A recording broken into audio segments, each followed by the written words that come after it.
Bueno, hermanos, abrimos la Biblia en Efesios capítulo 1. Efesios capítulo 1.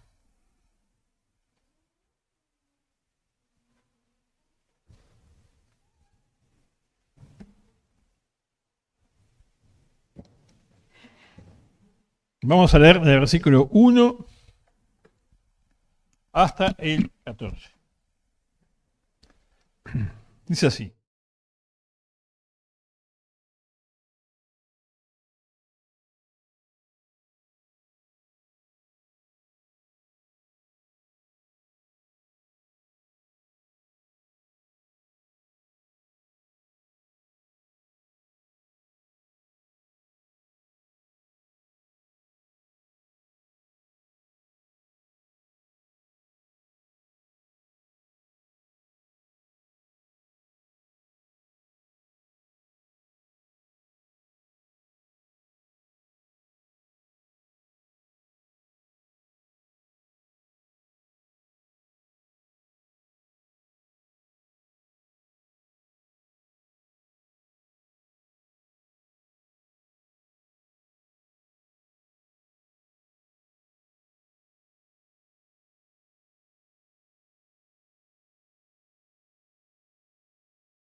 Queremos tus pensamientos, tu voz, hablándonos y dándonos a conocer a Cristo y el misterio también de la iglesia, Dios. En nombre de Cristo, amén. Bueno, el otro día hicimos una introducción y hablamos ¿de qué ciudad hablamos? ¿De qué ciudad hablamos el viernes pasado? ¿A quién escribe Pablo? ¿A quién escribe? ¿Esta carta quién es? No.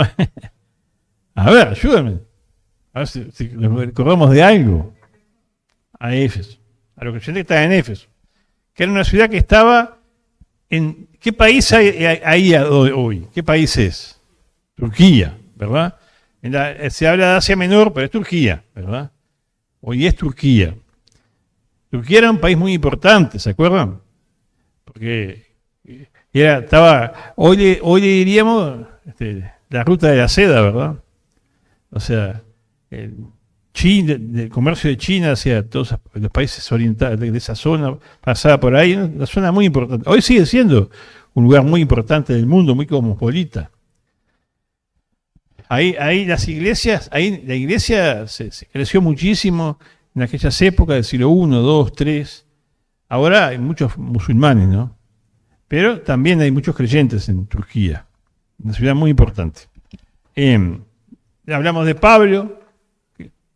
Pablo, ¿qué quiere decir? ¿Cómo se traduce ese nombre? Bueno, Pablo. Pequeño, ¿verdad? Es pequeño. Se ve que era petizo, Pablo, algo así. Porque se llamaba Saulo y dijeron Pablo. Y bueno, y Pablo dijimos que era un hombre pequeño en la mano de un Dios grande. Es una de las cosas que estábamos aprendiendo. Lo importante es que Dios es grande, no lo que somos nosotros. Cuando alguien quiere servir a Dios, no es Él, es Dios, ¿verdad? Es lo que uno es en Dios. En que se cree algo, ya está poniendo un freno a Dios. Cuanto más haya de nosotros, menos puede obrar Dios. Cuanto menos hay de nosotros, Dios puede obrar más. Eso entendamos. A veces uno no renuncia a ciertas cosas, quiere que yo esté presente y bueno, y frena a Dios. Dijimos que Dios nos usa con todo lo que somos y tenemos, pero no por lo que somos y tenemos. Cuando tú te niegas a ti mismo, te pones en la mano de Dios, Dios te usa. Y usa todo. Tus capacidades, tus talentos, tus dones, todo. Hasta tu fuerza física, todo. Pero en las manos de Dios. No eres tú, es Dios usándote. Y en Pablo se ve claramente eso. También dijimos que, bueno, hablamos desde dónde escribe esta carta Pablo. ¿Dónde estaba?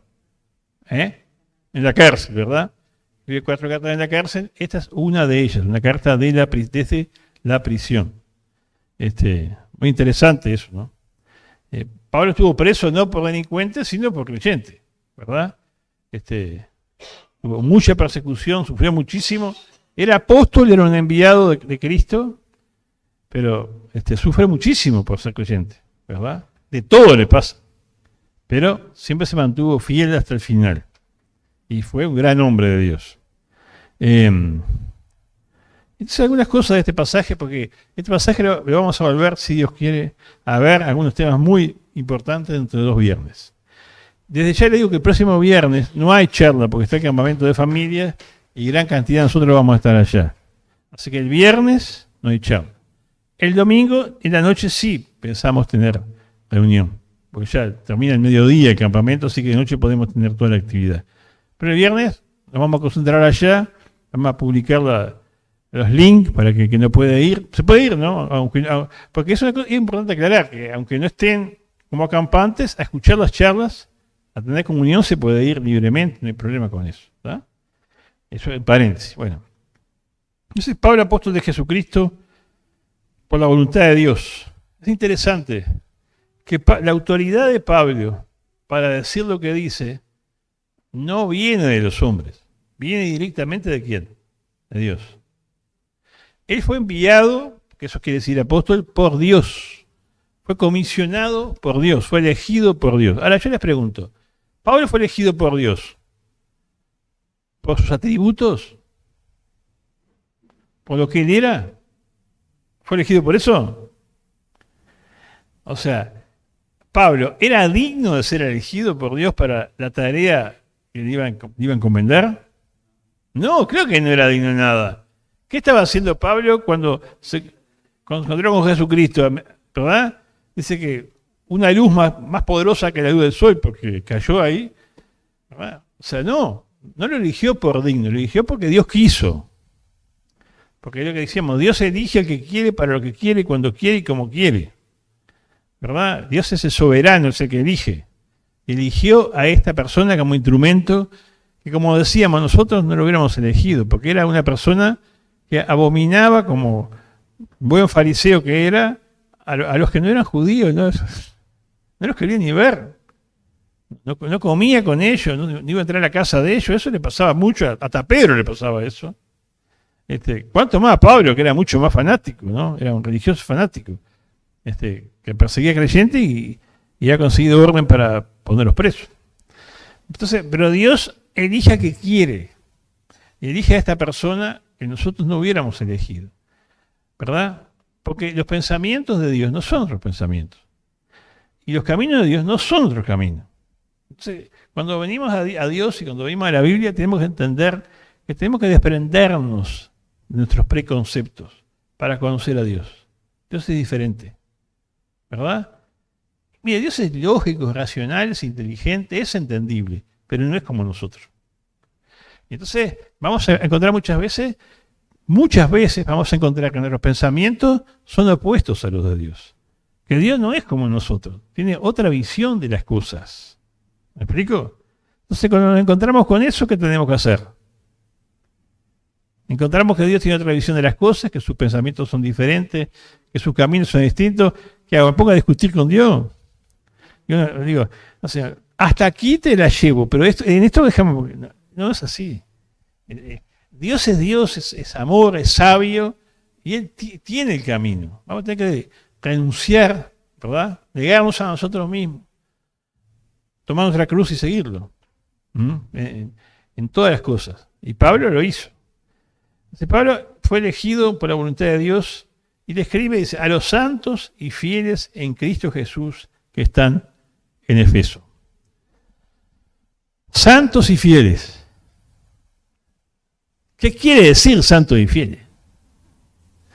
Capaz que uno lo lee rápidamente y dice santos porque eran muy buenas personas y vivían impecable, y fieles porque eran súper fieles. No, no quiere decir eso. Santo quiere decir que fueron apartados por Dios. Personas que eran como todos nosotros, como cualquier persona del mundo que Dios la llama, la aparta para Él. ¿Me explico? Eso, santo quiere decir apartado, separado para Dios. Porque, ¿qué pasa? Dios está llamando a las personas. Te llama a ti, te llama a mí, a todos nos llama, a todos nosotros, a cada uno. Pero no nos llama para que sigamos en la que estamos. Nos llama para apartarnos para Él. Eso es la iglesia, ¿verdad? La iglesia quiere decir los convocados, los llamados. La iglesia de Cristo somos los que hemos oído la voz de Dios y Él nos ha atraído a sí mismo desde donde estábamos a Él, ¿verdad? Hemos vuelto la espalda a lo que estábamos y hemos puesto la mirada en Cristo y estamos con Él. Eso es la iglesia. Separados, apartados para Él. Porque Él lo hace, no por lo que nosotros somos. Me van siguiendo, ¿no? Sí, separados para Él. Porque, como dice, este mundo está condenado. El mundo va en sus pecados, en su rebeldía contra Dios, va a la condenación. Es como una corriente de este mundo. Entonces Dios, todos estamos ahí. Ninguno puede decir yo soy bueno y soy mejor que los demás. Todos estamos ahí y Dios te llama. Tú oyes y crees. Y te vuelve de la corriente de este mundo en contra, hacia Él, ¿verdad? Te da vuelta y te lleva hacia Él. Somos santos. Y fieles. Fieles porque somos creyentes. Eso quiere decir, creyentes. Somos los creyentes. Santos y fieles. ¿Verdad? Creyentes en Él, en su palabra. Dios divide así a la gente. No lo dividen en blancos, negros, pobres, ricos, judío o palestino. Lo divide en creyentes o no creyentes. En creyentes en Cristo o no creyentes. ¿Verdad? ¿Quién puede ser creyente en Cristo? Vamos. ¿Quién puede ser creyente en Cristo? ¿Tú, cualquiera de nosotros? El que quiera hacerlo. Dios discrimina, no, usando esa palabra, Dios no hace acepción de personas, usando una palabra actualizada, Dios no discrimina a nadie. Llama a todos hacia sí mismo, ¿verdad? Y los creyentes somos los fieles, y esta carta está escrita también para nosotros, en Cristo Jesús. Ahora, otro concepto importante. Dios le habla a los creyentes que están en Éfeso. ¿Vieron que no tiene nombre la iglesia? Son los creyentes que están en Éfeso. Como también habla a los creyentes que están en Colosas, los creyentes que están en Roma, y habla a la iglesia que está en esa ciudad. Está bueno entenderlo eso, ¿saben? Nosotros aprendimos, algunos de nosotros desde jovencito, que la iglesia no tiene nombre, no tiene denominación, ¿verdad? Que nos reunimos al solo y único nombre del Señor Jesucristo, ¿verdad? No tenemos un cartel porque los carteles separan, ¿verdad? Separan. Entonces, ¿quién puede congregarse? ¿Quién puede ser uno con nosotros? El que crea en Cristo como Salvador es uno con nosotros. No sé si me explico lo que digo, ¿me entienden, no? Bueno. Dice, gracia y paz de Dios nuestro Señor, de Dios nuestro Padre y del Señor Jesucristo. Y acá empieza a decir muchas cosas. Muchas cosas. Y dice, primer concepto. Mira que acá hay un tema muy importante que yo lo voy a dejar para los 2 viernes. Pero una cosa que dice, versículo 3. Dice, bendito sea el Dios y Padre del Señor Jesucristo, que nos bendijo con toda bendición espiritual en lugares celestiales en Cristo. ¿Qué hizo Dios con nosotros? ¿Qué dice el pasaje? ¿Qué dice el pasaje? No. ¿Qué dice acá? ¿Nos bendijo con qué? Con toda bendición, ¿cómo? Espiritual, ¿en quién? En Cristo. Eso es muy importante. Porque aquí, es lo que hablábamos el otro día, Dios dice que se está revelando un misterio, un plan que Dios tenía desde siempre, que no había sido mostrado en la antigüedad. Adelante, pase. Pase. Pase y siéntase cómodo. Está mostrando un plan que no había sido mostrado en la antigüedad, ¿verdad? Dios está mostrando algo que nunca había sido mostrado.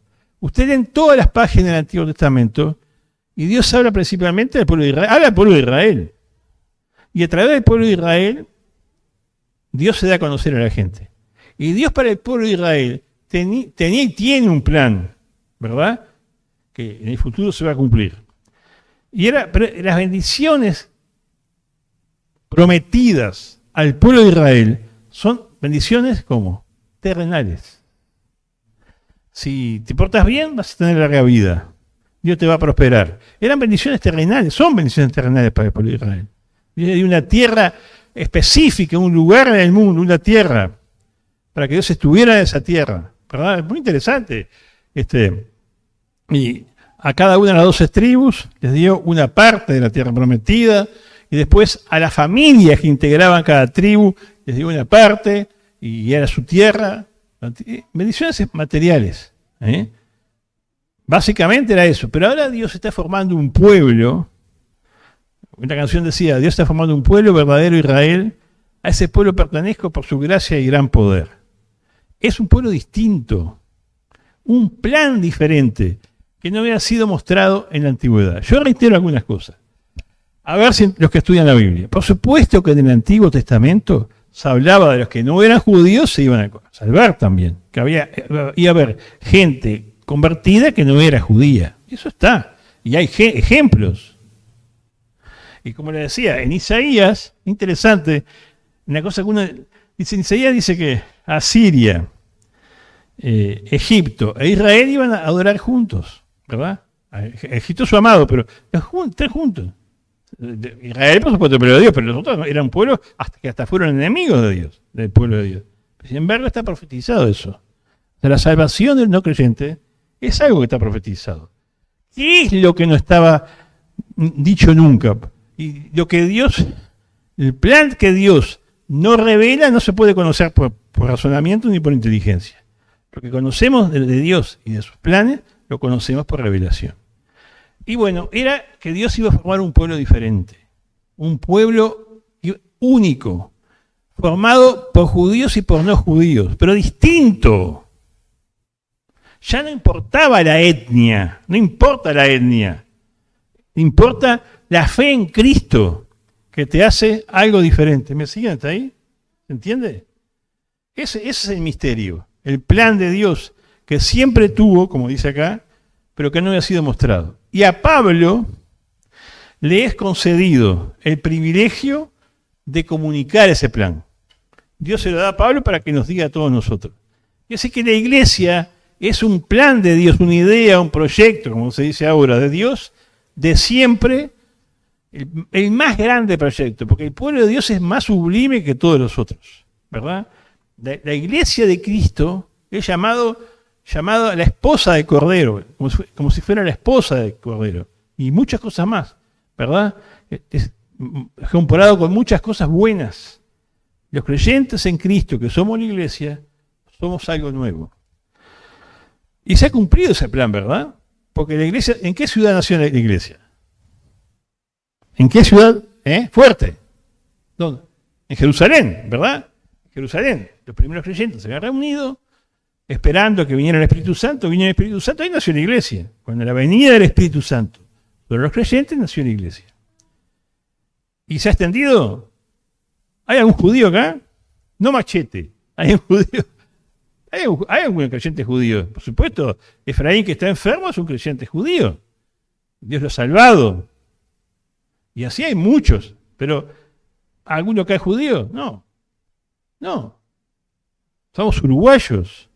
Y hay, no sé si hay alguno, no sé, uruguayo acá, parece que todos somos nacidos en Uruguay, pero Yo qué sé, uno conoce que viene Christopher, Regina, algunos de sus hijos, que después viene Glenia y es brasilera, y viene, qué sé, Virginia Pesci, nació en la Argentina, de todo pueblo y nación, diferente. Pero ¿en la iglesia importa nuestra nacionalidad? No. ¿Importa qué? Que somos de Cristo.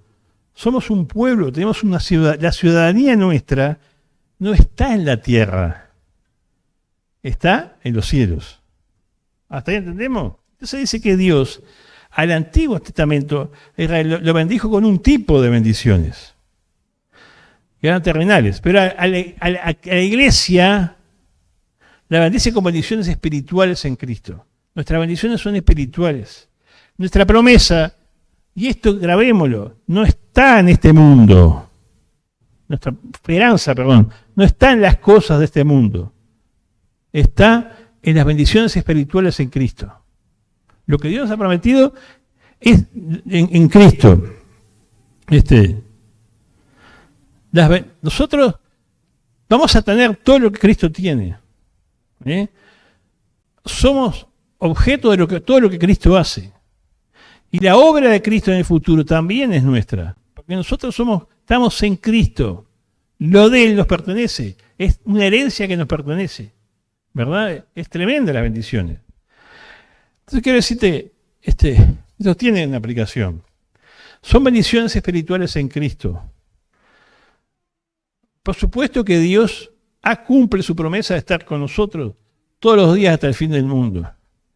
Pero la meta nuestra no está en este mundo, en este tiempo, en este siglo, ¿verdad? Las promesas de Israel no son nuestras promesas. Por eso los creyentes sabemos que lo que Dios nos da es para el futuro, es espiritual, es en Cristo. Cuando Cristo se revele, dice la Escritura, se manifestará lo que hemos de ser. Aún no se ha revelado, pero el día que se revele, entonces se va a manifestar lo que somos. ¿No entiendes? Entonces a veces creo que es bueno aplicarlo a nuestra vida, porque a veces pasamos vicisitudes, enfermedades, tantas tribulaciones. Y bueno, ¿dónde está la bendición? La bendición está en Cristo. Es espiritual. Para Dios, si no se entiende, me pregunten y yo paro. Para Dios, nosotros los creyentes, los que hemos creído en Cristo, ya estamos sentados en lugares celestiales con Cristo. Yo estoy sentado acá en el banco de la iglesia y tuve flor de lío y bueno, sí, pero nosotros vemos eso, pero Dios nos ve sentados con Él, en lugares celestiales con Cristo. Nuestras bendiciones son con Él. Somos hijos de Él. Y en este mundo estamos de paso. Somos peregrinos. Estamos de viaje. No, digamos, hablando en sentido figurado. ¿Saben lo que es sentido figurado, no? No hacemos una casa acá. Acá tenemos una carpa. ¿Verdad? ¿Vieron los gitanos que bueno, ahora se ven pocos gitanos y todos tienen casa de material? Pero antes, los gitanos que ustedes veían, ¿en qué? Andaban en carpa trasladándose de un lado a otro. Porque no eran de un lugar fijo. ¿Saben qué? Los creyentes en Cristo, en este mundo, no tenemos morada permanente. ¿Verdad? Estamos transitando por la vida, desde que conocimos a Cristo, por un mundo que no nos pertenece, rumbo a estar con Él. Él está con nosotros. Somos la iglesia de Él, que se traslada. Así como en el Antiguo Testamento. Israel estaba en Egipto, ¿se acuerdan? Y Moisés lo sacó.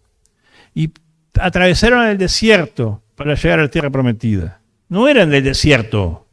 Algunos la quedaron porque se portaron mal, pero no era, ellos iban a la tierra prometida. No eran ni de Egipto ni del desierto. Eran de la tierra prometida. Los creyentes también. Estábamos viviendo como cualquier persona en el mundo. Y sin merecerlo, Dios nos llamó a sí mismo, se dio a conocer, para que viajáramos a la, digamos, como se dice, al Israel celestial, a la Jerusalén celestial, para la tierra prometida. ¿Me entienden, no? ¿O no? ¿No? ¿O sí? Sí, está, bueno. Así que bendiciones espirituales en Cristo. Apliquemos eso a nuestra vida y planifiquemos nuestra vida buscando las bendiciones espirituales en Cristo. Si nosotros pensamos que acá tenemos morada permanente, vamos a caer en muchos errores. ¿Verdad? Todos esos cultos que hablan de prosperidad y prosperidad y prosperidad, eso que tiene que ser próspero, próspero y próspero, eso no es verdad. Es falso eso. Falso de todo punto de vista. Los primeros cristianos, los apóstoles, vivieron todo lo contrario. La tenían clara, eran fieles, sin embargo, no tuvieron cosas de este mundo. ¿Me explico? Por supuesto que la Escritura, ojo, eso es otro paréntesis. La Escritura nos da enseñanzas claras de cómo tenemos que vivir, ¿verdad? Cómo enseña cómo tienes que ser como empleado, cómo tienes que ser como patrón, cómo tienes que administrar tu dinero, cómo tienes que ser como esposo, por supuesto, esposa, hijo, hija, por supuesto. Pero siempre pensando que nuestra patria no es esta. No es esta. Nuestra esperanza no está puesta en este mundo. Pensémoslo a eso, ¿verdad? Porque pensarlo bien y resolver bien nos va a llevar a tomar decisiones sabias en cuanto a todas las cosas, a los planes que hacemos, al tiempo a que lo dedicamos, a la administración de nuestro dinero y bienes, a la crianza de nuestros hijos y a la atención de nuestra familia. Le vamos a estar mirando el futuro. Las bendiciones espirituales en Cristo. Bueno, otra cosa. Dice, déjame buscar el versículo.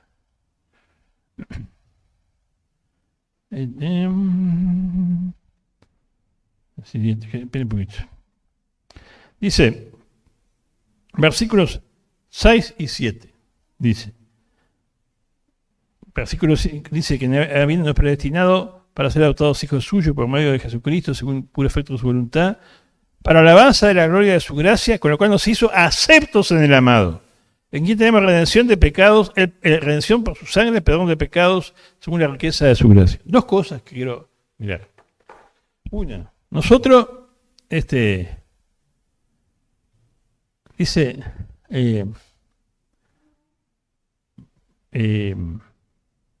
nos hizo aceptos en el amado. ¿Has creído en Cristo? ¿Has creído en Cristo, Jonathan? ¿Has creído en Cristo, Rubén? Esto para los que Dios quiere, esto para todos, pero lo disfrutan los que creen. Y creer depende de cada uno. Pero si tú has creído en Cristo, tú eres aceptado,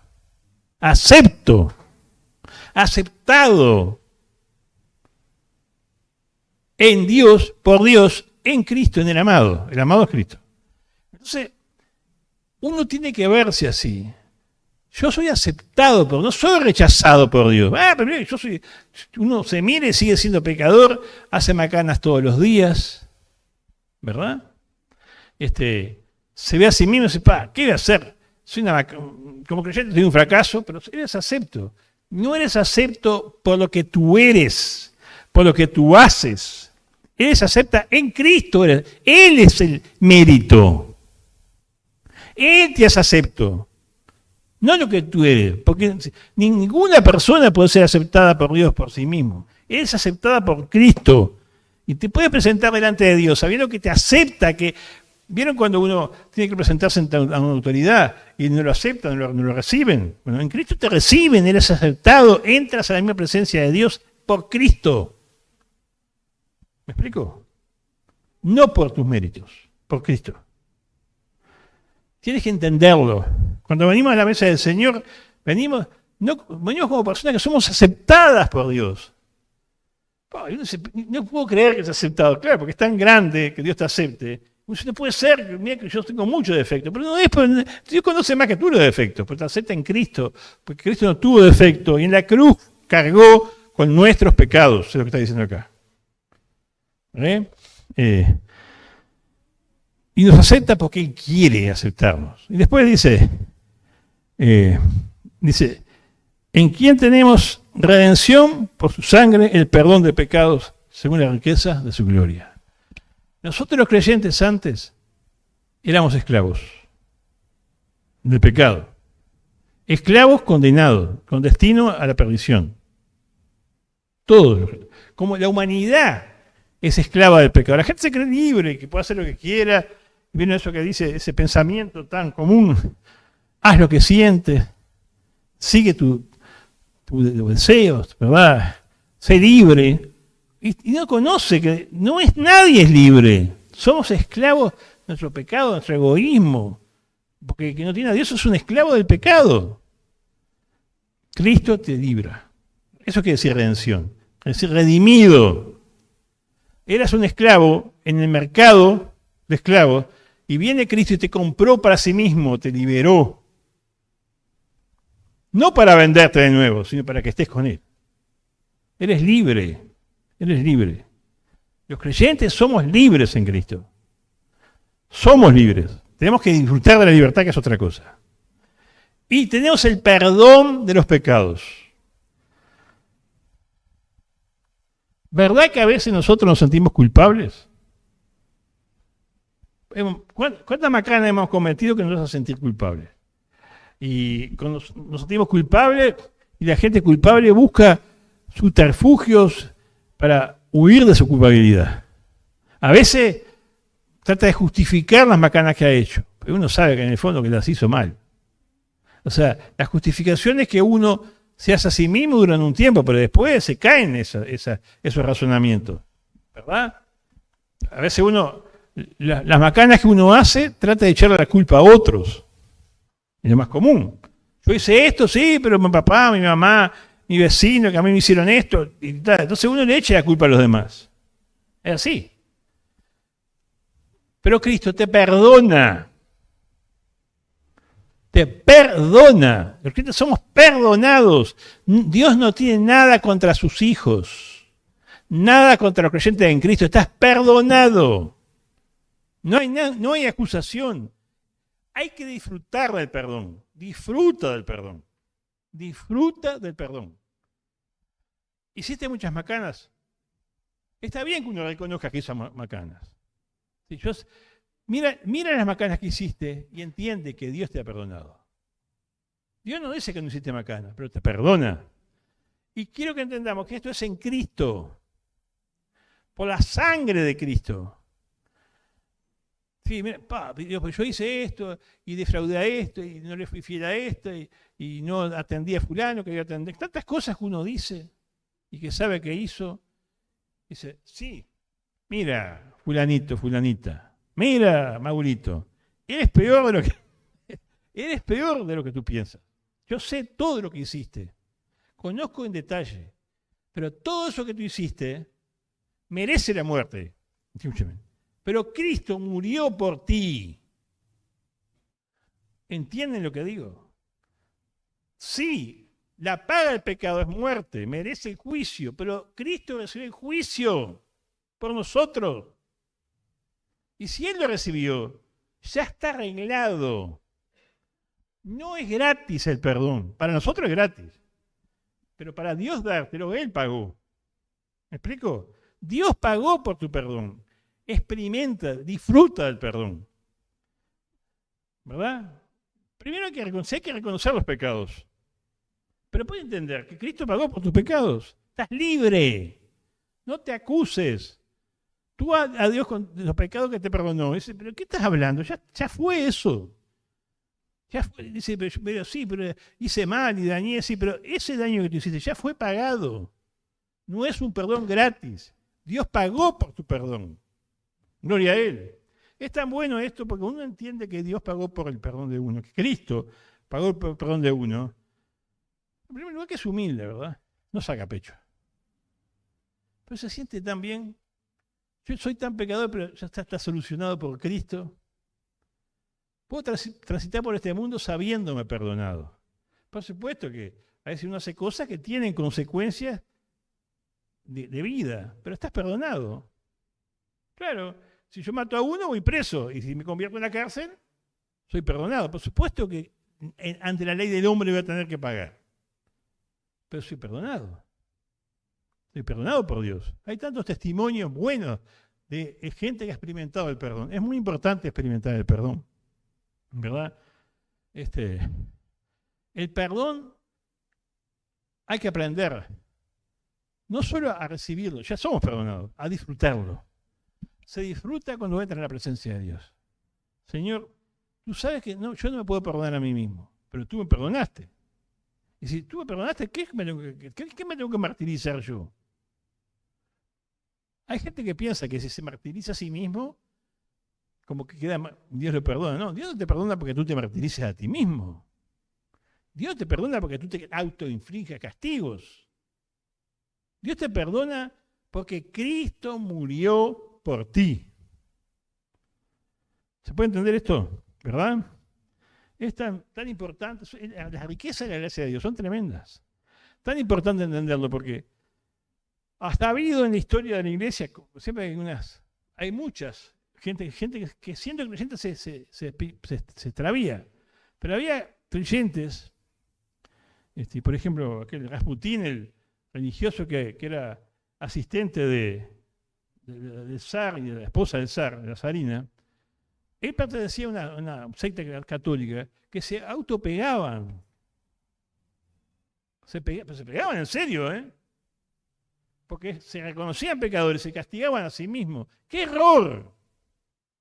Porque tenían una parte acertada, eran pecadores y no querían su pecado. Pero se equivocaban porque no era el látigo que ellos se dieran a sí mismos que los iba a perdonar. Los perdonaba Cristo por su sangre. ¿Me explico? Así es la cosa. Por supuesto, Dios después quiere que vivamos en forma coherente con lo que somos. Posicionalmente somos. Para Dios somos así. Dios nos llama a vivir conforme a lo que somos. Pero son cosas distintas. Uno es lo que somos en Cristo y otro es lo que Dios quiere que vivamos. Por ser lo que somos. Ya que eres, vive. ¿Verdad? Pero son cosas diferentes. La salvación de Dios es preciosa. Dios está llamando gente a sí mismo. Cristo está llamando gente a sí mismo. Para que seamos su iglesia, su pueblo. Y somos un pueblo de gente acepta, perdonada, ¿verdad? Libre por Cristo. Bueno, los invito a seguir leyendo el capítulo 1. Recuerden que el próximo viernes no vamos a estar. Vamos a estar participando de alguna u otra forma en el campamento de familias. Todos podemos ir, se pueden anotar todavía si quieren ir, y si no quieren anotarse, pueden participar en forma presencial, yendo a las charlas, son bienvenidos, y si no, se conectan por el bendito YouTube, ¿verdad? Que Internet tiene esas cosas buenas. Bueno, le pido a alguien que por favor termine orando.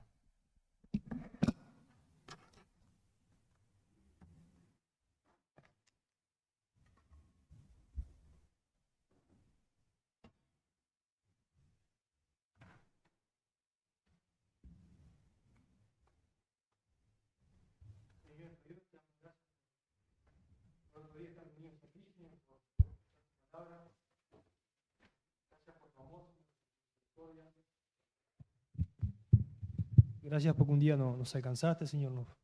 Quienes hemos creído en ti, nos sacaste de la condenación eterna, Señor, del pecado, de la muerte y nos pasaste a vida, Señor. Gracias, Señor. Gracias por tu verdad, Señor. Que la has revelado, Señor. Y tu Hijo Jesucristo, Señor, murió en aquella cruz, Señor, por nosotros, Señor. Sin merecerlo, Señor. No siendo digno, Señor, pero porque tú nos amas, has entregado a tu Hijo, Señor, por nosotros. Gracias por eso, Señor. Anhelamos, Señor, tu regreso. Sabemos que confiamos en tu promesa, Señor, que tú volverás por tu iglesia, Señor. Gracias por eso. Te pedimos que sigas bendiciendo, Señor, los campamentos, Señor, que sigas bendiciendo las reuniones y que nos ayudes a ser instrumentos útiles para ti, Señor, que no porque lo merecemos, Señor, a ser sensibles, Señor, al llamado, a la necesidad